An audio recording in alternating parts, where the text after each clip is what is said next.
Hey YouTube, what is up? We are coming at you live following the United States women's national team match against Mexico. This was the penultimate match before the United States heads to Paris. So thanks for joining us live on YouTube. If you're here, like this video, smash subscribe on our YouTube page because we're going live after every single United States women's national team Olympics match. And hey, we've also got a combo happening in the chat. Join the conversation in the chat with everyone else, other fans of the U.S. and Attacking Third, and ask me some questions because I'm ready to roll with you today. Hey everyone, welcome into Attacking Third for a very special United States women's national team against Mexico recap episode. The United States got the job done 1-0 over Mexico thanks to a beauty of a goal from Sophia Smith in her 20th goal in her 49th cap. I'm Lisa Carlin. We are recapping everything from the United States today against Mexico in Emma Hayes' third official match at the helm of the United States women's national team and the second to last match before the United States heads off to Paris for the 2024 Olympics. I'm riding solo today, guys, so give me a break and give me a breather. I appreciate you listening to this as a podcast, or if you're watching on YouTube. I usually have a cohort of friends with me. I swear they're still my friends. They didn't go anywhere. At least I hope so. But just some troubles. A lot of people were at the match at Red Bull Arena. So shout out to all the people that were at Red Bull in North Jersey, including my friends that usually join me on here. We've got Sandra Herrera dealing with some flight cancellations. So send her good vibes as she hopefully makes it back to Chicago soon. But I'm here for you guys. So drop some questions that you have for me in the chat about the United States. We're going to chat all about it. One more thing before I dive into it. Attacking Third has been nominated for a People's Choice Podcast Award. We are nominated for the best female hosted podcast. It is an absolute honor. Thank you to everyone who listens and watches, downloads, follows, subscribes, because it helps us. You can scan the QR code on the screen right now, or if you're listening as a podcast, click the link in the description of this video. Vote for Attacking Third for best female hosted podcast. It means the world to us. Let's chat United States against Mexico. The U.S., they got the job done 1-0 over Mexico. Sophia Smith with the lone goal of this match. Ahead of this match, the U.S. was celebrating Impact 99.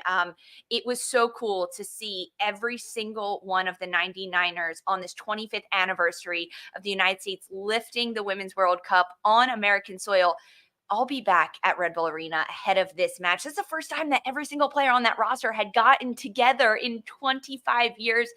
Those legends getting the public support, recognition, and honor that they deserve. So I wanted to give a shout out to those incredible legends and groundbreakers before I even jump into this. We also got to see some changes ahead of this match, including midfielder Catarina Macario, who suffered a minor right knee irritation in training leading up to this friendly against Mexico. So Emma Hayes and Catarina Macario decided it was a no-go for her going to the Olympics. Unfortunately, wishing Catarina Macario a very speedy recovery. But because of that, former alternate forward Lynn Williams got promoted from alternate to the full roster, and former training player for these friendlies, defender Emily Sams, was called up to be an alternate. So definitely some changes we saw because Lynn Williams did get minutes in this match. But let's start with the starting 11. I'm going to start with Mexico first because this is a side that faced the United States just a few months ago in February during the group stage of the CONCACAF W Gold Cup and beat the U.S. and a lot of similarities in this starting lineup. Barreras in goal across the back line, Reyes, Rodriguez, Espinoza, and Luna. In the midfield, there was Orejel, Bernal, Sanchez, Ovalle, and Combreros, with Palacios up top for Mexico. Definitely a front line that is not to be messed with. And remember, Mexico had a lot of confidence heading into this match against the United States. Meanwhile, for Emma Hayes, we got to see her roll out her third official starting lineup for the United States. Alyssa Nair in goal. Across the back line, Jenna Nightswanger, Tierna Davidson, Naomi Girma, and Emily Fox. In the midfield, Sam Coffey, Lindsay Horan, Rose Lavelle, and then across the front line, the three amigos, if you will, Swanson, Smith, Rodman. Mallory Swanson, Sophia Smith, and Trinity Rodman across the front line. That is only the second time that front three has started a match together. This average lineup for the United States, the average age 26.6 years of age and only 63 caps per player, which is pretty young and pretty youthful, which we knew was going to happen with Emma Hayes heading into this camp with the players that she brought in, the 18 plus 4 alternates she's taking to Paris, it was going to skew younger. But when you look at this starting 11 for the United States, this is Emma Hayes' ideal starting 11 moving forward. Nair back in goal, giving a lot of that consistency. The back four with Neiswanger, Davidson, Girma, and Fox, they are the four that are going to probably get the most minutes in that back line. Of course, there's going to be some rotation, but this is it to me, the starting 11 that we are going to see be preferred throughout Paris. Of course, a lot of change always to come considering there is such a quick turnaround, but this is the 11 that got the match going for the United States. They also stayed on the pitch until initial subs were made in the 65th minute. So not only did these 11 players get the start, they got significant time throughout this match. Okay, let's run through some of the who, what, where, when, why, how it all went down for the United States during this match. Because in the opening a couple minutes of this match, the United States were on the front foot. They wanted to score, and they actually ended up having 3 shots in the opening 4 minutes of this match. 3 shots on target. That is more shots in the opening 4 minutes than the United States managed in the entire match to the loss to Mexico in the CONCACAF W Gold Cup in February. So automatically you could see that the U.S. were working on things differently in this match. And head coach for the U.S., Emma Hayes, said that she wanted contained possession and controlled possession throughout this match. I don't think it came necessarily at the beginning. The U.S. had moments where they look flustered and they looked like they weren't able to connect and pass as crispy and as cleanly as they need to be in Paris and at the Olympics. But overall, it kind of to start this match, the U.S. were getting some chances, and the moments when they were able to be the most dangerous, they came in transition, hands down, because Mexico did a really good job of pressing. Mexico played with a front 3 line that put the U.S.'s back 4, 5 if you're including the goalkeeper, Alyssa Nair, under a lot of pressure. And U.S. proved that they are not as skilled as building out of the back as I would have hoped they are heading into an Olympics. There were moments when there weren't enough options for the U.S. defenders to find feet and to build out, to be really controlled in the possession. And the Mexico high press worked. They were able to pick off balls in the middle of the pitch, pin the U.S. back. It was very similar to what Mexico did against the United States in the Gold Cup back in February. It was an organized press that flustered the United States. However, the moments where the U.S. was able to capitalize on this high press is when they were able to break lines quickly, 1-2 passes. And that came more fluidly towards the end of the match, but it also came when the U.S. went quickly in transition. That meant Naomi Girma, the center back for the U.S., getting on the ball, her head up, and being able to pick out players and passes to just go through the ball. So some of the best moments for the U.S. in the first half to create chances came on transition moments. In the 25th minute, there was a great transition moment where Rose Lavelle popped out wide on the right flank. She had a lot of success out there. She was able to whip a ball into Sophia Smith, who could get in behind. I mean, Smith had chances in this first half. I'm not going to say any of them were close enough to be good enough chances. She was creating space for herself, getting in behind. She had good movement off the ball to initiate the pass from players deeper down the pitch for Smith to then run onto it.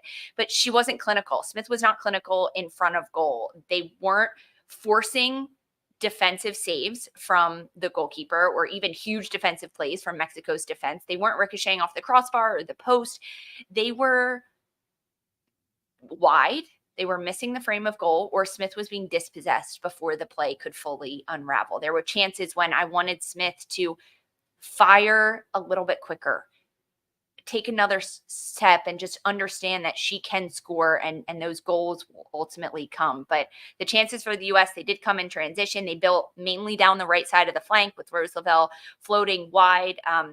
I also think it took a while for Mallory Swanson to get into this game, to influence the match as much as she can. But ultimately at halftime, still 0-0 between the United States and Mexico. And that was a moment where it was like, okay, now Emma Hayes has a conversation with these players. Can she regroup? What is going to change in the second 45. Thanks everyone for joining us right now. If you are live with us on YouTube, thank you so much. We made it to halftime of my little mini recap here. It's just me doing the show for you all today. So thanks for being here. I'm reading questions and comments from you all on the YouTube page. So if you have them, drop them in the chat. My amazing producer are going to throw some comments, throw some questions up on the board so I can hear what you guys have to say and answer any questions you may have about the United States and ultimately picking up a 1-0 win over Mexico. But which players impressed you throughout this match? Who stood out to you to be game changers and influencers in this match? We do have a question from Bryce Gibb. He says, hey, what changes do you think need to happen to connect our midfield to our attacking third? Seemed most of our attacking opportunities came in transition. Yeah, hands down. Great shout and great comment from you. Thank you for this one. The transition worked for the United States because it moved quickly and Mexico wasn't able to regroup and reorganize. In order to connect the different lines of play, when you're building out against a team that has a really high organized press like Mexico had against the United States, you have to have movement between the lines. So through the first 45 minutes of this match, the United States looked very stagnant within their own thirds of the field. So the defensive third, the midfield third, and the front third. There wasn't a lot of interchange between the midfielders and the front line, whether that is Sophia Smith dropping deep to be almost horizontally in line with Sam Coffey on the pitch to pick up balls, because that movement between the lines for the United States creates disorganization defensively for the opposition. And that really didn't happen in the first 45 minutes at all. So that's a great way to connect the lines. They also have to be quicker on the ball. Every single player for the U.S. was taking too many touches or taking too much time between their first touch and the pass. As the ball is coming to you as a player, you already need to know where you're going. You need to have 1 or 2 or 3 options as to where you can play the ball and what's going to happen. And the U.S. looked to be a half step behind. They have to ping the balls into their teammates and keep rolling with it. I love that question, though, so keep it coming. I loved everything you guys are talking about. Natalia Silva says, did this match with Mexico bring higher or lower expectations for how they will perform in the Olympics? This is a great question. I love this question. I think for me, this match for the United States against Mexico proved that Emma Hayes is working on things with this group. And Mexico is a good test. To have Mexico against the United States before they go to Paris is a really good way to test how the U.S. has grown, the areas that they still need to work on, and what's going to happen. The expectations for the United States are to win. And I think a lot of fan expectations have that. I think the players have that expectation on them as well. But the realism of those expectations comes down to how quickly can a brand new head coach come into a team with only 2 training camps, 4 total matches before a major international tournament, and how much change can actually be implemented into a group that is also, mind you, very young. It's a young group that are looking at new roles and they're getting new direction from a coach. Yes, Twyla Kilgore, who was the interim head coach for the previous 6+ months until Emma Hayes slotted in, has laid a lot of the foundation. But I think the expectations are that we are going to see incremental growth from this team, and it's not going to happen overnight. The U.S. was able to power through, right? They got a win. Emma Hayes has 3 shutouts and 3 clean sheets in her 3 matches with the United States. But the expectations now are how the U.S. can get better, take what they've learned in a quick turnaround before they head into their second friendly before Olympics against Costa Rica on Tuesday. Thanks for that question. I love that one. Any more? You guys got any more for me?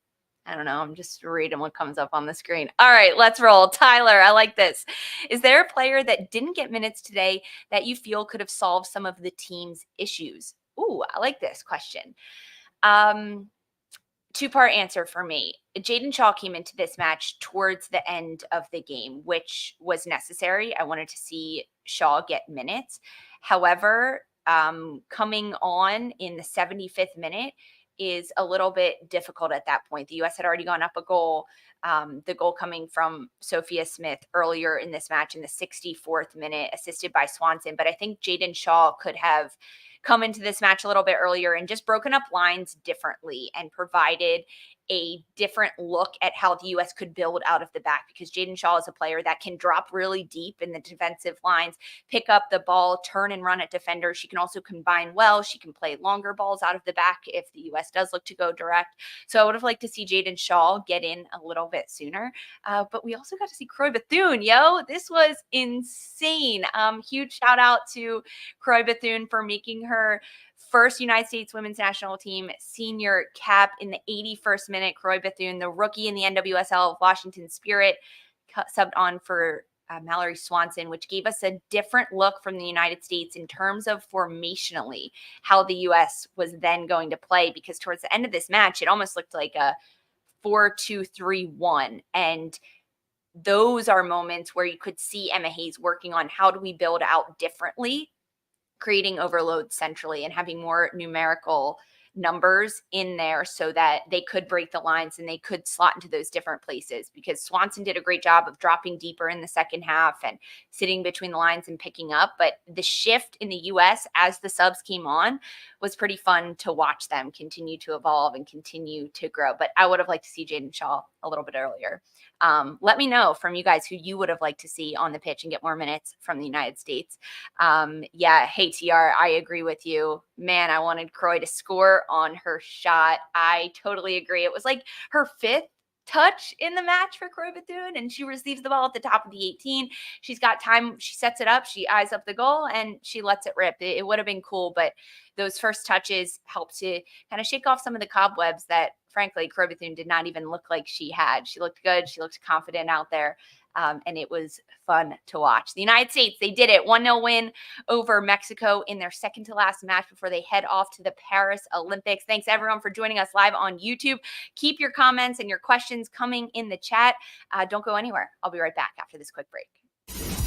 At CBS Sports Golazo Network, we're bringing you the game. Madness of Messi alive! Breaking down the game. This is unlike anything else in the world. And changing the game. Get it all for nil. That means free. Whoa. And all day long!